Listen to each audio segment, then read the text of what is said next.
Mesdames et messieurs, bonsoir et bienvenue à ce flash d'information de 18h sur Walf TV. Les amphithéâtres de la faculté des lettres et sciences humaines couverts d'huile de vidange, le liquide versé sur les sièges et sur les murs en guise de représailles par les étudiants en colère irrite le doyen de la faculté qui indexe les candidats au master pour tous. Les détails avec Amadou Limbaye.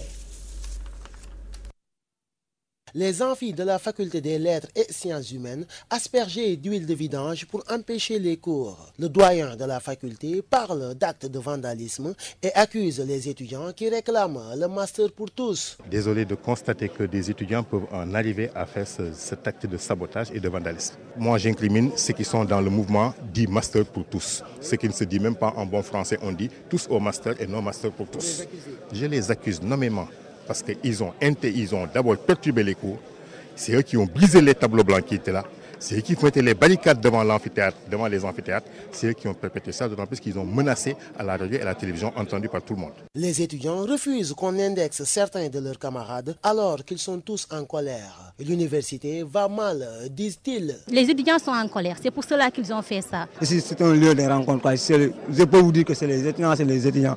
Mais on ne peut pas dire que c'est le problème des masters. Non, ce n'est pas seulement les masters, ce sont tous les étudiants. Je dirais que ce sont tous les étudiants. Nous sommes tous concernés ici. Le doyen de la faculté des lettres et sciences humaines annonce une plainte. Je vais porter plainte nommément et je les cite nommément dans la plainte. C'est le mouvement Master pour tous qui est à l'origine de cela pour moi. Les étudiants de la faculté des lettres et sciences humaines vont devoir rester plusieurs jours sans faire cours, car l'état actuel des amphithéâtres exige un nettoyage parfait. Amadou Limbaye voit la main armée à Kidira. Des assaillants encagoulés armés de fusils ont blessé un boutiquier du nom de Mor Diao au quartier Guinaouraï avant d'emporter toute sa recette journalière. L'attaque a eu lieu vers 23h. Le frère de le film du drame, vous l'avez entendu sur la 99 Dakar. Mansour Faye est le nouveau maire de Saint-Louis. Il a été installé aujourd'hui. Sur les 67 votants, 57 ont voté pour lui et on a eu 10 bulletins nuls. Mais avant l'installation de la nouvelle équipe municipale de Saint-Louis, c'était sous haute surveillance. Mansour Faye qui a défoncé le portail arrière de la mairie. Le directeur du cabinet du maire sortant, Bamba Dieye, dénonce. Le reportage de Gabriel Barbier. C'est après 10 heures que la cérémonie d'installation de la nouvelle équipe municipale de Saint-Louis a démarré. Je voudrais dénoncer le spectacle auquel nous sommes confrontés ce matin ici à Saint-Louis.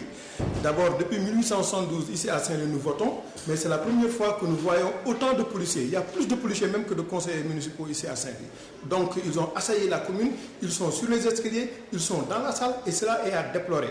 Pire encore, ils ont défoncé la porte arrière de la commune de Saint-Louis pour je ne sais pas quoi. Donc je crois que c'est des choses à déplorer. Ensuite, ça n'augure rien de bon. C'est pour ça que je voudrais appeler les Saint-Louisiens donc à la vigilance et à veiller à ce que cette ville-là reste la ville que nous connaissons depuis très longtemps, une ville de teranga, une ville où les gens sont respectés. Mais malheureusement, ce qu'on nous montre aujourd'hui, ce n'est pas dans le bon sens. Il convient de signaler qu'en dépit de la vive tension qui entoure cette cérémonie, le calme règne. Saint-Louis, Gabriel Barbier, Radio-Télévision Walfadjri. Gabriel Barbier, Omer Seck, contesté par ses propres frères apéristes à Rufisque. Ces derniers ont choisi Souleymane Ndoye pour le département à la place du beau-frère du président de la République Macky Sall, Mohamed Ba. Portez leur parole. Nous l'écoutons au micro de Najib Sagna.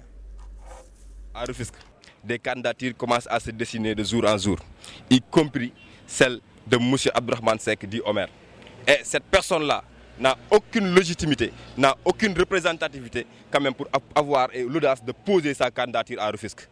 Puisque, ayant perdu les élections locales dernièrement au niveau de sa commune à l'Est, ayant pris la 5e position, donc vraiment il n'a pas le courage, il ne devait même pas avoir le courage et l'audace de poser sa candidature. La logique politique, c'est quoi? C'est qu'on ne peut pas juger les gens selon leurs appartenances de sang ou bien de ne sais pas quoi. Aujourd'hui, la seule chose qui compte, c'est que pour pouvoir diriger le département, il faut être un fédérateur. Il faut être un homme de valeur et de consensus. Et aujourd'hui, la seule personne qui représente cela, c'est Souleymane Ndoye. Qui incarne aujourd'hui l'esprit de fédérateur, qui incarne les valeurs nécessaires pour encore fédérer le département, pour assurer la réélection de son Excellence, M. Macky Sall, en 2017. Parce qu'ayant déjà aidé la jeunesse dans les difficultés les plus amères à Rufisque, donc une raison pour laquelle la jeunesse, dans sa globalité, réclame nettement la candidature de l'honorable député M. Souleymane Ndoye. Les nouvelles lampes installées sur l'autoroute tardent à être allumées, situation que déplorent les chauffeurs et transporteurs trouvés à Colobane qui listent les difficultés qu'ils rencontrent la nuit, notamment l'insécurité causée par l'obscurité et les agresseurs qui perturbent leur quiétude. Le reportage de Mami Khadignar. Route dans le noir pendant la nuit, causant ainsi la peur et la panique chez les transporteurs et chauffeurs établis aux alentours. Si amul benn kaaraange amul benn sécurité.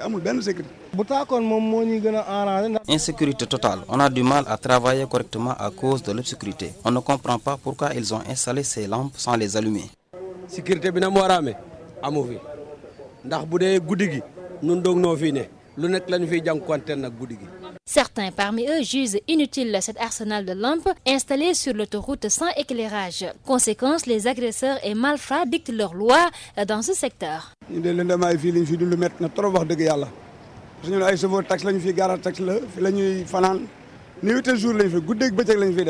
n'y a que des agresseurs dans ce secteur. Si les lampes étaient allumées, là au moins, il n'y aurait pas de problème.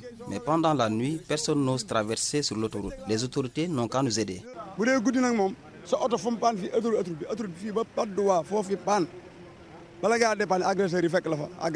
Pour Maud Faye, chauffeur de taxi, l'installation de ces lampes sur l'autoroute n'était que du bluff et des calculs purement politiques pour les élections locales.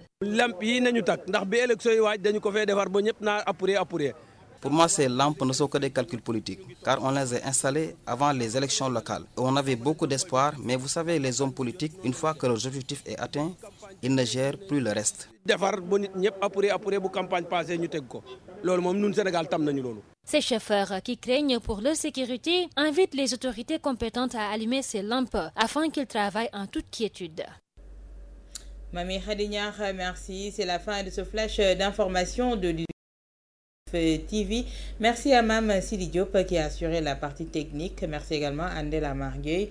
Un grand merci à vous, chers téléspectateurs, d'avoir suivi. L'information revient à 19h en Wolof avec Ndeye Koumba Diop. Quant à moi, je vous retrouve à 20h pour la grande édition du soir. Bonsoir.